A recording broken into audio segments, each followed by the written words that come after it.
Letby podcaster in a conflict of interest row over payments from police.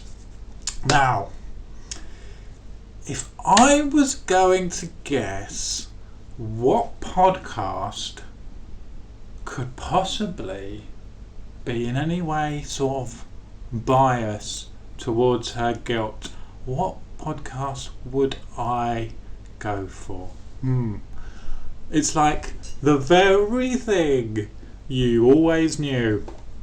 Interesting article from the Telegraph. One thing I want to point out here is, I'll just put a link to the article, you can read it. But here, payments from police to Media Factory. Also, I think they sort of sell themselves short here because they say the payments started before the trial began, but it was actually, of course, after Letby had been. It was still after Letby had been arrested, and charged. So there was always going to be a trial.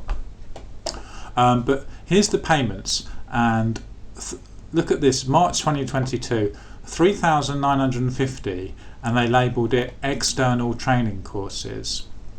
Then, in October the 12th, 4,100 by Operation Hummingbird for publicity. So, I mean, they haven't hidden it there. They've told you exactly what it is from Operation Hummingbird for their publicity. Then again, now look at this, the amount, 3,950 for publicity. Does that amount ring a bell? And then again, 3,950, but this time they've labelled it external training courses. And again, 3,950 external training courses. 3,950 external training courses. Coincidence?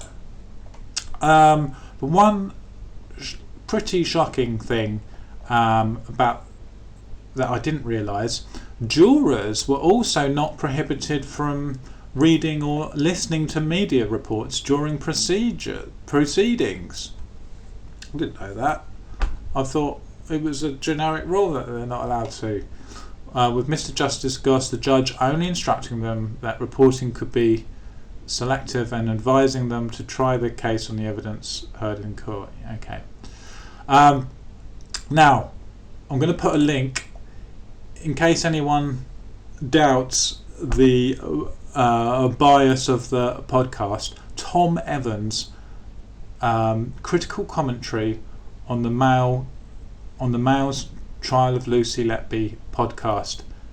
That is fantastic. I'm going to link it. Check it out.